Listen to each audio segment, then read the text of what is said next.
Hello students, आज मैं आपके साथ क्लास 9th का 6 चैप्टर लाइंस एंड एंगल्स का वन शॉट शेयर कर रही हूँ। ठीक है, इससे पहले हम सारे बुक को ख़त्म कर चुके हैं।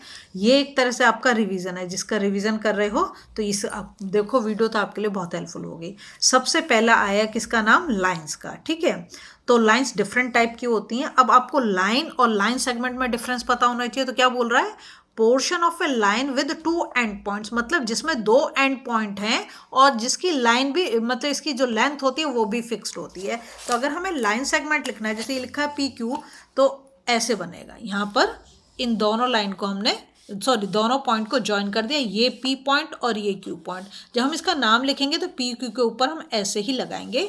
ये तो हो गया हमारा लाइन सेगमेंट। सेकंड आता है रे।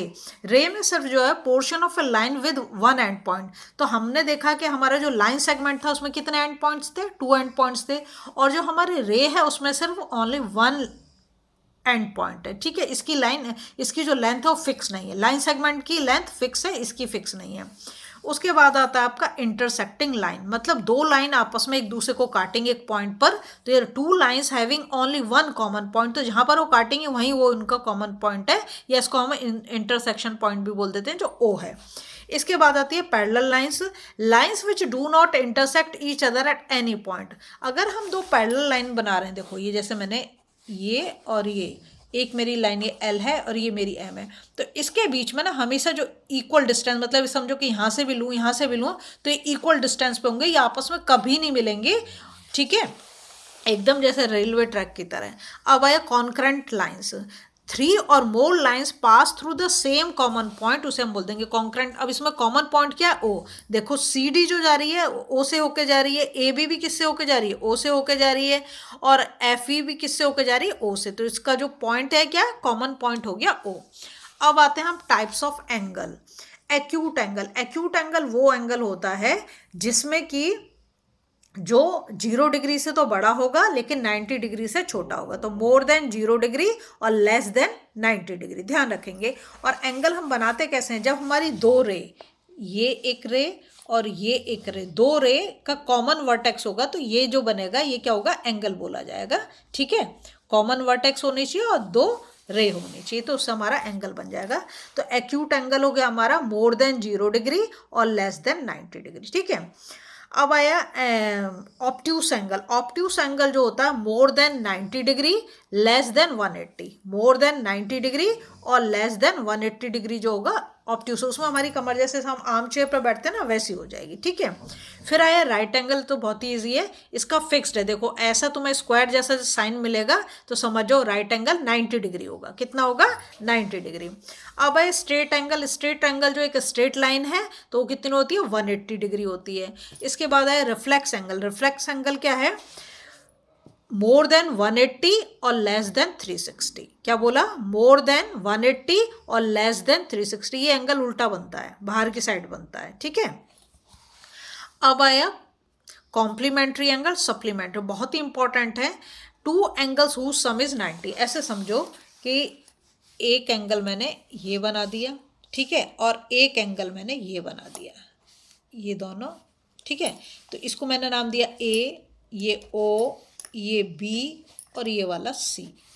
ये आर्म हो गई ओ सी, ये हो गई ओ बी, ये हो गई ओ ए। इनका जब हम सम करें तो इसका सम कितना आना चाहिए, 90 डिग्री। जरूरी नहीं एक साथ जुड़े हुए हों, एक एंगल मैंने ये ले लिया और एक एंगल मैंने ये ले लिया, ये मैंने 70 डिग्री ले लिया, ये मैंने 20 डिग्री, तो इनका सम करने से तो कितना आ रहा है, 90 डिग्री आ रहा है। मतलब ये दोनों क्या है, कॉम्प्लीमेंट्री एंगल हैं। दो एंगल का सम अगर 90 डिग्री आ जाता है तो उसको हम बोल देते हैं कॉम्प्लीमेंट्री एंगल। इसके बाद आता है सप्लीमेंट्री एंगल। सप्लीमेंट्री एंगल होते हैं those angles whose sum is 180। 180 कैसे, मान लो कि मैंने एक एंगल बनाया 150 डिग्री का, ठीक है, और एक एंगल मैंने बना दिया 30 डिग्री का। ये 150 और ये 30 डिग्री, दोनों का अगर हम मिलाएं तो 180 हो गया ना, 180 हो गया। तो ऐसे दो एंगल जिनका सम 180 हो जाए उसे हम बोल देंगे सप्लीमेंट्री एंगल। कॉम्प्लीमेंट्री का सम कितना, 90, और सप्लीमेंट्री का सम 180। अब आया angles made by transversal with two lines. अब समझो पहले होता क्या क्या है, इसमें जो लिख रखा है उसे हम बाद में पढ़ेंगे। देखो एक पैरेलल लाइन ये बनाई, एक पैरेलल लाइन ये बनाई, ये एल और एम है, तुम ऐसे मान लो ये एल और एम है, ठीक है। यहाँ से ये जो लाइन जा रही है इन दोनों पैरेलल लाइन को दो डिस्टिंक्ट पॉइंट पे ये काट रही है, ठीक है। ये हमारी ट्रांसवर्सल मान के चल लो, ठीक है। अब इससे जो एंगल बनेंगे वो कितने बनेंगे, 8 एंगल्स बनेंगे। अब मैं तुम्हें समझाती हूँ। जैसे ये एंगल 1, इसको मान लेते हैं एंगल 1, 2, ये 3, ये 4, ये 5, ये 6, ये 7 और ये 8। अब समझो मैं क्या बताती हूँ। करस्पॉन्डिंग एंगल की बात कर रहा है। जब वो करस्पॉन्डिंग एंगल का बात कर रहा है, पहले तो ध्यान रखोगे तो करस्पॉन्डिंग एंगल में आपको फिगर क्या देखनी है, एफ। क्या बोला मैंने, एफ। एफ ऐसे बन सकता है, एफ ऐसे बन सकता है, एफ ऐसे बन सकता है और एफ ऐसे भी बन सकता है। ऐसे नहीं देखोगे एफ ऐसे ही बनता है। कैसे बनता है, सीधा, उल्टा, ऊपर, नीचे, कैसे भी, ऐसे 4 तरीके से आप एफ बना सकते हो। अब मैं आपको समझाती हूँ। तो करस्पॉन्डिंग एंगल क्या है, एक एंगल, ये ऊपर वाले दोनों एंगल 2 और 6, लेकिन एक बाहर है और एक अंदर है, ये भी ध्यान रखोगे, एक बाहर एक अंदर। तो इसमें अगर हम करस्पॉन्डिंग एंगल्स की बात कर रहे हैं, क्या, करस्पॉन्डिंग एंगल्स, तो करस्पॉन्डिंग एंगल्स में तुम्हें फिगर ध्यान रखनी है, क्या एफ बनेगी, क्या बनेगा करस्पॉन्डिंग एंगल में, एफ बनेगा। एंगल 2 इजिकल टू एंगल 6, क्यों, करस्पॉन्डिंग एंगल है। और करस्पॉन्डिंग एंगल क्या है, एंगल 4 और एंगल 8। एंगल 4 और एंगल 8 क्या है, करस्पॉन्डिंग एंगल है, मतलब एंगल 4 इजिकल टू एंगल 8 होगा। यहाँ पर है एंगल 1 और एंगल 5, एंगल 1 और एंगल 5 करस्पॉन्डिंग एंगल है। और एंगल 3 और एंगल 7 ये भी करस्पॉन्डिंग एंगल है। समझे, क्या बताया, करस्पॉन्डिंग एंगल में एफ फिगर बनेगी, ध्यान रखोगे। और एक बाहर वाला और एक अंदर वाला, ये ऐसे याद रख लो। एक ही साइड के, ऐसे एफ बना ना, एक ही साइड के दोनों ऊपर वाले एंगल, ये वाला और ये वाला, फिर दोनों नीचे वाले एंगल। ऐसे यहाँ पर एक, पहले ये ऊपर वाले और फिर ये नीचे वाले, ठीक है। करस्पॉन्डिंग एंगल हो गया।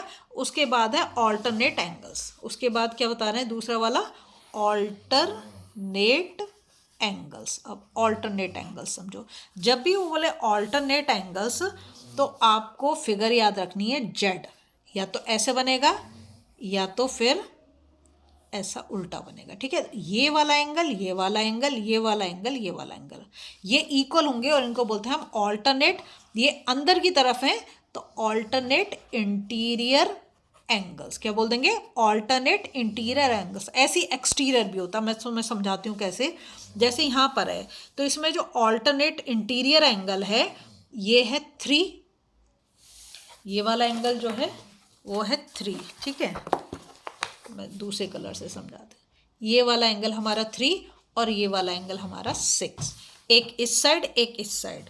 तो ये हमारा हो गया 3, एंगल 3 इजिकल टू एंगल 6, क्यों, ऑल्टरनेट इंटीरियर एंगल है, ठीक है। सिर्फ अंदर वाले एंगल की बात कर रही हूँ अभी मैं। फिर हमारा दूसरा जो पेयर हो जाएगा वो 4 और एंगल 5, क्या, एंगल 4 और एंगल 5, क्या बनाया इसने, ऑल्टरनेट इंटीरियर एंगल्स, ठीक है। अब हम बात कर लेते हैं ऑल्टरनेट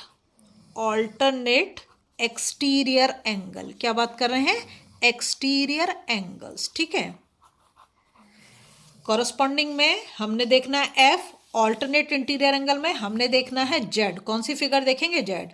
ऑल्टरनेट एक्सटीरियर एंगल में भी जेड ही होगा, पर देखो कैसे देखोगे, ये वाला एक्सटीरियर है 2, तो 2 का होगा 7, एंगल 2 इजिकल टू एंगल 7, ठीक है।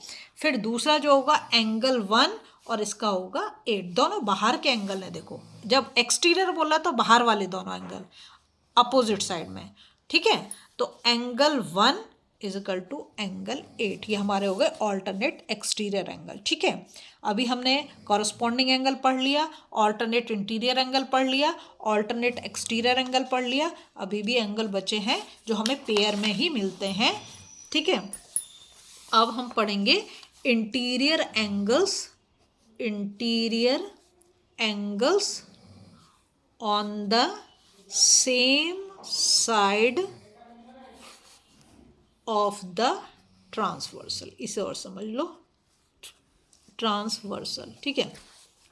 तो ये हमने 2 पैरेलल लाइन बनाई, ये हमारी ट्रांसवर्सल लाइन हो गई, ठीक है। इसका नाम एल, इसका नाम एम। अब हम बोल रहे हैं इंटीरियर एंगल ऑन द, ये हमारी ट्रांसवर्सल है और इंटीरियर कहाँ पर है, ये अंदर वाले दोनों एंगल, ये अंदर वाले दोनों एंगल, तो ये एंगल और ये एंगल दोनों का सम जो होगा वो 180 डिग्री होगा, मतलब सप्लीमेंट्री होगा। क्या बोला, को इंटीरियर एंगल, ऐसे भी बोल सकते हो या same side of the transversal भी बोल सकते हो। ऐसी अगर हम बात करें इधर साइड पे, ये वाली जो साइड है, ये वाला एंगल और ये वाला एंगल, इन दोनों का अगर हम सम करें तो कितना आना चाहिए, 180 डिग्री आना चाहिए। इसे हम क्या बोल देते हैं, को interior angles, sum is equal to 180 degree, supplementary angle हम इसको बोल देते हैं, ठीक है। अब आया adjacent angle, pairs of angle में एडजेसेंट एंगल। एडजेसेंट एंगल में देखो बहुत ईजी है, अभी इसको मैं जो लिख रखा है उसे बाद में समझना, पहले इसको समझो जो मैं समझा रही हूँ तुम्हें, कि ध्यान रखेंगे एक लाइन मैंने, एक रे मैंने ऐसे बना दी, ठीक है, एक रे मैंने ऐसे बनाई और एक रे मैंने ऐसे बनाई। इसमें तीन चीज़ तुम्हें याद रखनी है, ये तो है वर्टेक्स, वर्टेक्स कैसा, कॉमन, वर्टेक्स कैसा, कॉमन। एक एंगल का नाम मैं अगर देना चाहूँ तो मैं दे दूँगी AOB, और एक एंगल इसको मैं दे देती हूँ COB। एक एंगल मैंने क्या नाम दिया, एंगल AOB, और दूसरे एंगल का नाम मैंने क्या दिया, एंगल COB। अब देखो इन दोनों में कॉमन वर्टेक्स क्या हो गया, कॉमन वर्टेक्स होना चाहिए अगर हम बोले एडजेसेंट एंगल। किसकी बात कर रहे हैं हम, एडजेसेंट एंगल, ठीक है, एडजेसेंट एंगल की बात कर रहे हैं हम, तो इसमें कॉमन वर्टेक्स होना चाहिए। कॉमन वर्टेक्स इसमें क्या हो रहा है, आपका O आ रहा है, और एक कॉमन आर्म होनी चाहिए, ये कॉमन आर्म है, तो कॉमन आर्म जो हो गई वो हो गई इसकी OB। समझे, दो एंगल हैं, ठीक है, दोनों एंगल का एक तो कॉमन वर्टेक्स चाहिए, कॉमन वर्टेक्स यहाँ पर O है, और कॉमन आर्म क्या है, OB, और दोनों ना एक अपोजिट डायरेक्शन में जाना चाहिए, जैसे ये इधर जा रहा है, ये इधर जा रहा है। समझ में आ गया, अब समझो इस पे लिख के आया है, two angles are adjacent if they have a common vertex, आपको दिखा दिया कॉमन वर्टेक्स, एक कॉमन आर्म वो भी दिखा दिया, and their non common arms are on the different side of the common arm. तो देखो ये जो इसकी नॉन कॉमन आर्म है वो दोनों डिफरेंट साइड में, इधर जा रहा है, ये इधर जा रहा है, दोनों एक डायरेक्शन में तो नहीं जा रहे हैं, ठीक है। तो ये हो गया हमारा एडजेसेंट एंगल। इसके बाद आता है लीनियर पेयर ऑफ एंगल। तो लीनियर पेयर ऑफ एंगल भी मैं तुम्हें समझा देती हूँ अच्छे से। देखो एक लाइन पे, ये एक हमारी लाइन है, एक लाइन पे बने हुए दो एंगल, एक लाइन पे बने हुए दो एंगल, ठीक है। तो ये हमारी लाइन है, लाइन का नाम है AOB, ठीक है, और ये एंगल हो गया BOC, ये वाला एंगल BOC, और ये वाला एंगल क्या हो गया AOC। अगर हम इन दोनों का सम करें तो जो आना चाहिए, मतलब हम लिखेंगे angle AOC plus angle BOC equals to 180 degree. भाई स्ट्रेट लाइन पे ही तो बने हुए एंगल है, स्ट्रेट एंगल कितना होता है, 180 होता है, तो सिंपल सी बात है। इसके बाद आया आपका vertically opposite angles. Vertically opposite angles में आप ध्यान रखोगे कि दो इंटरसेक्टिंग लाइन जब होंगी तभी वर्टिकली अपोजिट एंगल बनेगी। ये दोनों लाइन एक दूसरे को काट रही हैं, तो हम ऐसी लाइन को क्या बोल देते हैं, इंटरसेक्टिंग लाइन बोल देते हैं, ठीक है। इसको मैंने नाम दे दिया AB, और इस वाली लाइन को मैं नाम दे दिया CD, और इसका इंटरसेक्शन पॉइंट जो उसको मैंने नाम दे दिया O। अब जो हमारे एंगल बनेंगे, ऐसे याद रखोगे, जब भी हम बात करें वर्टिकली अपोजिट एंगल, किसकी बात करें, ये था हमारा एडजेसेंट एंगल, ये मैंने लिख दिया था एडजेसेंट एंगल। इसके बाद हम बात कर रहे हैं वर्टिकली अपोजिट एंगल्स के बारे में, ठीक है। तो वर्टिकली अपोजिट एंगल्स में x बनेगा, क्या बनेगी, फिगर x बनेगी, जैसे आपको बताया कॉरस्पॉन्डिंग में f बनेगा, है ना, ऑल्टरनेट इंटीरियर एंगल में z बनेगा, है ना। तो ऐसी वर्टिकली अपोजिट एंगल में x बनेगा।